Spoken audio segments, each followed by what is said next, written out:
दोस्तों जरा सोचो क्या हो अगर इस धरती पर औरतें ही खत्म हो जाएं और बच्चे पैदा करने के लिए इस धरती पर कोई औरत ही ना बचे और ऐसे में औरतों को किसी दूसरे ग्रह से इस धरती पर लाया जाए जिससे वो बच्चे पैदा करके सभ्यता को आगे बढ़ा सके। ऐसा ही होता है हमारी आज की इस मूवी में। मूवी शुरू होने पर साल 2802 का वक्त दिखाया जाता है। यहाँ पर दो एस्ट्रोनॉट जिनमें एक का नाम एडम और दूसरे का नाम जैक होता है। ये दोनों ही एस्ट्रोनॉट पृथ्वी से एंट्रेस ग्रह की ओर जा रहे होते हैं क्योंकि वैज्ञानिकों ने रिसर्च करके ये पता लगाया होता है कि उस ग्रह पर इंसान की प्रजाति रहती है। इन दोनों की बातें सुनकर एक बात पता चलती है कि पृथ्वी पर कोई ऐसा वायरस फैल चुका है जिससे पृथ्वी की औरतें बच्चे पैदा नहीं कर सकती। इसलिए ये उस ग्रह पर कुछ औरतों को लेने के लिए जाते हैं जिससे वो धरती पर आकर बच्चे पैदा कर सके और यहाँ के वंश को आगे बढ़ा सके। जब उनका स्पेसशिप इस ग्रह की कक्षा में प्रवेश करता है तो तेज गुरुत्वाकर्षण बल के कारण उनका बैलेंस बिगड़ जाता है और हवा के तेज फ्रिक्शन के कारण उसमें आग लग जाती है जिससे उनका स्पेसशिप क्रैश हो जाता है। लेकिन इस हादसे में उनकी जान बच जाती है और इससे पहले वो दोनों स्पेसशिप के अंदर ही मारे जाएं वो वहां से बाहर आ जाते हैं। इस हादसे में एडम को तो कुछ नहीं होता लेकिन जैक को थोड़ी चोट लग जाती है। अब एडम जैक का इलाज करता है और उसे एक इंजेक्शन लगाता है जिससे वो कुछ देर बाद ठीक हो जाता है। अब उनको लगता है कि इस ग्रह पर कोई इंसान नहीं है, ये सिर्फ एक अफवाह है। तभी उन्हें एक कुत्ते की आवाज सुनाई देती है। जब एडम वहां जाकर देखता है तो एक लड़के के हाथ में एक कुत्ता होता है। जब एडम इसकी ओर बढ़ता है तो वो बच्चा उसे रोक देता है और उसे कहता है कि स्नेक हेड पास में ही है और ये कहकर वहां से भाग जाता है। जब बच्चा वहां से भागता है तो कुछ महिलाओं का ग्रुप उसे पकड़ लेता है। बच्चे के हाथ में जो कुत्ता होता है वो तो भाग जाता है पर महिलाएं उस बच्चे को पकड़कर ले जाती हैं। अब एडम जो कि बच्चे को ढूंढ रहा होता है लेकिन बच्चा उसको नहीं मिलता। तभी वहां पर जोरदार भूकंप आता है। तभी एडम कम्युनिकेशन वॉच के जरिए जैक से कांटेक्ट करता है और उससे उसका हाल पूछता है और भूकंप की तीव्रता को मापने के लिए भी कहता है। अब एडम उस बच्चे को ढूंढते हुए एक ऐसे टेम्पल के पास पहुंच जाता है जो काफी बड़ा होता है। एडम जब उस टेम्पल के अंदर जाकर देखता है तो उसे दिखाई देता है कि यहाँ बहुत सारी महिलाएं हैं। इतनी सारी महिलाओं को एक साथ देखकर एडम हैरान हो जाता है। एडम जब इन महिलाओं की बातें सुनता है तब उसे पता चलता है कि इस ग्रह पर औरतों का ही राज है। ये औरतें मर्दों को अपना गुलाम बनाकर रखती है। इस ग्रह पर मर्द सिर्फ गुलामी करने के लिए ही रखे जाते हैं। बस कुछ मर्दों का इस्तेमाल बच्चे पैदा करने के लिए किया जाता है। आगे हमें दिखाया जाता है कि कुछ महिलाएं अपने सरफेस लॉर्ड से प्रार्थना कर रही होती हैं, यानी कि वो धार्मिक महिलाएं होती हैं। इन धार्मिक महिलाओं का एक अलग ग्रुप होता है जिसको टेक्सन चलाती है। इसके बाद उनका गॉड सरफेस लॉर्ड एक बिल से निकलकर बाहर आता है। दरअसल ये एक बहुत बड़ा सांप होता है। इसके बाद हमें वहाँ की रानी सुबुरो को दिखाया जाता है जो कि टेक्सन ग्रुप से बिल्कुल भी खुश नहीं होती। ये देखकर एडम समझ जाता है कि यहाँ की महिलाएं दो ग्रुप्स में बटी हुई हैं, जिसमें एक ग्रुप को टेक्सन चलाती है और दूसरे ग्रुप को वहाँ की रानी चलाती है। इसके बाद हमें दिखाया जाता है कि टेक्सन के ग्रुप ने जिस लड़के को पकड़ा था वो उसे वहाँ लेकर आती हैं। ये देखकर एडम हैरान हो जाता है। वो उन महिलाओं की परंपराओं को देख रहा होता है। टेक्सन उस लड़के की बलि देने के लिए बोलती है सरफेस लॉर्ड के लिए, लेकिन उस लड़के की बहन जो कि रानी के ग्रुप में होती है जिसका नाम टक होता है वो वहाँ टेक्सन और उसकी महिलाओं पर हमला कर देती है। अब टेक्सन की एक महिला और टक के बीच झगड़ा चल रहा होता है। तभी सरफेस लॉर्ड आकर टेक्सन की एक महिला को आकर निगल जाता है। ये देखकर टेक्सन को काफी गुस्सा आता है। वो अपने ग्रुप की महिलाओं से टक को पकड़ने के लिए कहती है, लेकिन तभी रानी आ जाती है और उससे कहती है कि ये बस एक सेल्फ डिफेंस था। अब ग्रुप की दोनों लीडर में बहस चल रही होती है, लेकिन ये सारी बातें जो कि एडम छुप के सुन रहा होता है। तभी एडम की कम्युनिकेशन वॉच पर जैक की कॉल आ जाती है और कॉल आने से उन सबको पता चल जाता है कि कोई उनकी बातें सुन रहा है। यहाँ पर एडम घबरा जाता है। अब सभी महिलाएं एडम को देख लेती हैं और टेक्सन अपनी महिलाओं से एडम को पकड़ने के लिए कहती है, लेकिन एडम गन निकालकर ऊपर की ओर हमला करता है जिससे वहाँ पर भगदड़ मच जाती है। भगदड़ मचने के कारण वो बच्चा भी वहाँ से भाग निकलता है। अब एडम उस बच्चे को लेकर अपने स्पेसशिप की तरफ भाग रहा होता है, लेकिन टेक्सन की महिलाएं भी उसके पीछे होती हैं। टेक्सन की महिलाएं उस पर हमला करती हैं और एक तीर मारती हैं जो कि उसकी टांग पर जाकर लग जाता है, लेकिन वो जैक और उस बच्चे की मदद से अपने स्पेसशिप पर पहुंच जाता है। लेकिन उस तीर में जहर होने के कारण वो बेहोश होने लगता है। इसके बाद रानी वहां पर पहुंच जाती है और वो टेक्सन की महिलाओं से वहां से जाने के लिए कहती है, लेकिन टेक्सन उससे कहती है कि किसी भी मर्द को मारना हमारे कानून के खिलाफ नहीं है। तब रानी उनसे कहती है कि रानी की बात न मानना भी कानून के खिलाफ है। ये बात सुनकर टेक्सन और उसकी महिलाएं वहां से चली जाती है। इसके बाद रानी स्पेसशिप के अंदर जाती है और उन लोगों से मिलती है। यहाँ पर एडम बुरी तरह से जख्मी था, इसलिए रानी उसे ऐसा कुछ लगाती है जिससे वो ठीक हो जाता है। इसके बाद हमें दिखाया जाता है कि एडम और जैक रानी के महल में होते हैं। यहाँ पर जैक एडम से इस ग्रह के बारे में बात कर रहा होता है। वो एडम से कहता है कि मुझे जेम्स के द्वारा पता चला है कि ये ग्रह धीरे धीरे मर रहा है। इस ग्रह पर इतने भूकंप आने वाले हैं कि ये ग्रह पूरी तरह से नष्ट हो जाएगा। अब रानी की सैनिक महिलाएं आती हैं और एडम को पूछताछ के लिए रानी के पास ले जाती हैं। यहाँ पर रानी उनसे पूछताछ करने लगती है। तब वो कहता है कि वो पृथ्वी से आया है और वो रानी को ये बात भी बताता है कि इस ग्रह पर रहने वाले लोग भी पृथ्वी के लोग हैं। यहाँ 1000 साल पहले कुछ लोगों को मिशन के लिए भेजा गया था।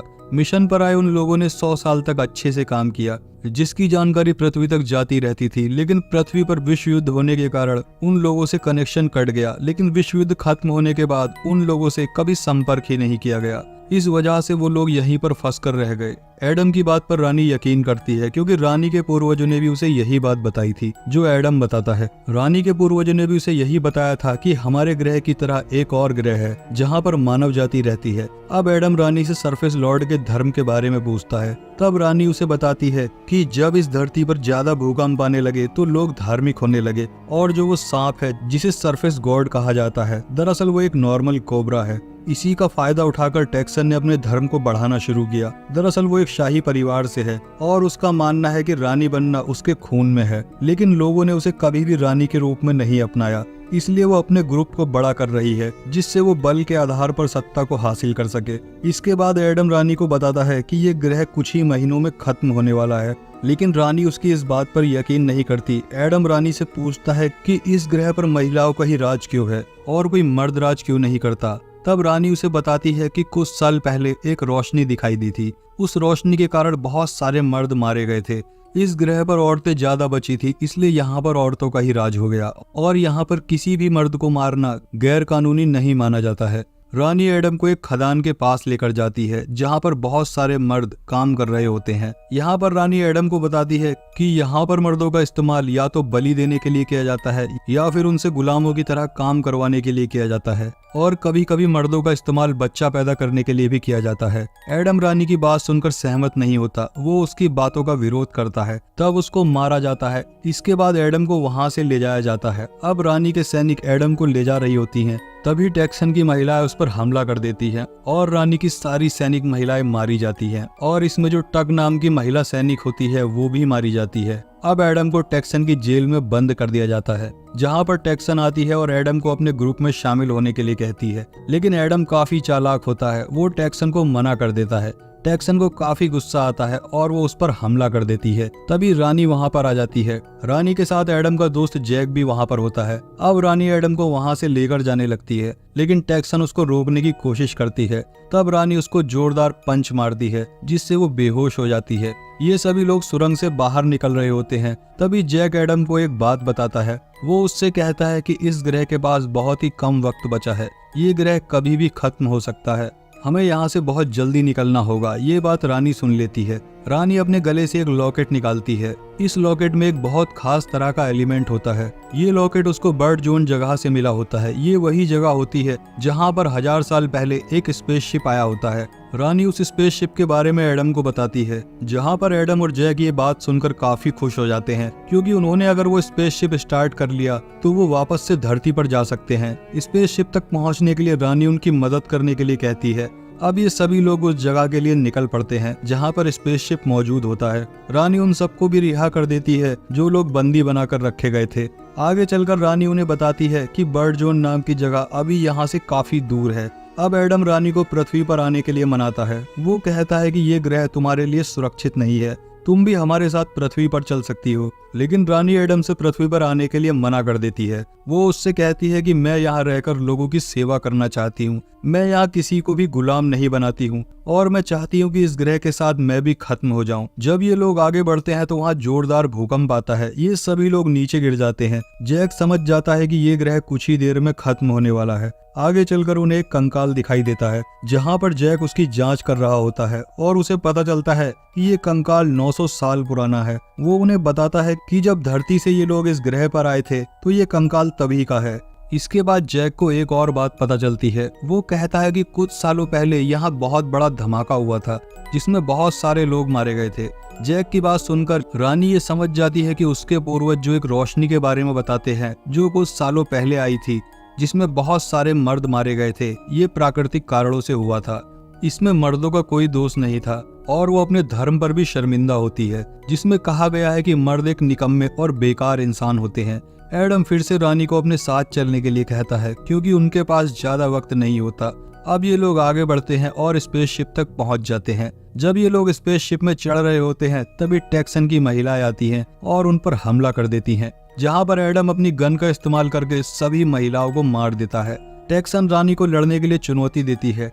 अब दोनों में काफी देर तक फाइट होती है क्योंकि रानी की फाइटिंग स्किल काफी अच्छी होती है, इसलिए वो टेक्सन पर हावी हो रही होती है। यहाँ पर टेक्सन भी हार नहीं मान रही होती। तभी एडम अपनी गन का इस्तेमाल करके टेक्सन को शूट कर देता है और उसकी मौत हो जाती है। जैक जो कि कंट्रोल रूम में होता है वो स्पेसशिप को स्टार्ट करने की कोशिश करता है। वो स्पेसशिप को स्टार्ट कर लेता है। अब ये लोग यहाँ से जा रहे होते हैं लेकिन रानी के लोग अपनी रानी को वहाँ से जाते हुए देखते हैं। ये देखकर एडम को अच्छा नहीं लगता और वो जैक को स्पेसशिप नीचे उतारने के लिए कहता है, जहाँ पर जैक उससे कहता है कि अगर मैंने स्पेसशिप नीचे उतारा तो भूकंप के हमलों से स्पेसशिप को नुकसान हो सकता है। अब जैक और रानी ये जोखिम उठाने के लिए तैयार हो जाते हैं और जैक जब स्पेसशिप को नीचे लेकर आता है तो रानी वहाँ से बाहर आती है और वो अपने लोगों को अंदर आने के लिए कहती है। वो उनसे कहती है कि ये ग्रह कुछ ही देर में खत्म होने वाला है, इसलिए सभी लोग अंदर आ जाओ। हम एक ऐसे ग्रह पर जाने वाले हैं जहाँ पर जाति और धर्म के आधार पर कोई भेदभाव नहीं होता। अब ये सभी लोग खुशी से स्पेसशिप के अंदर आ जाते हैं।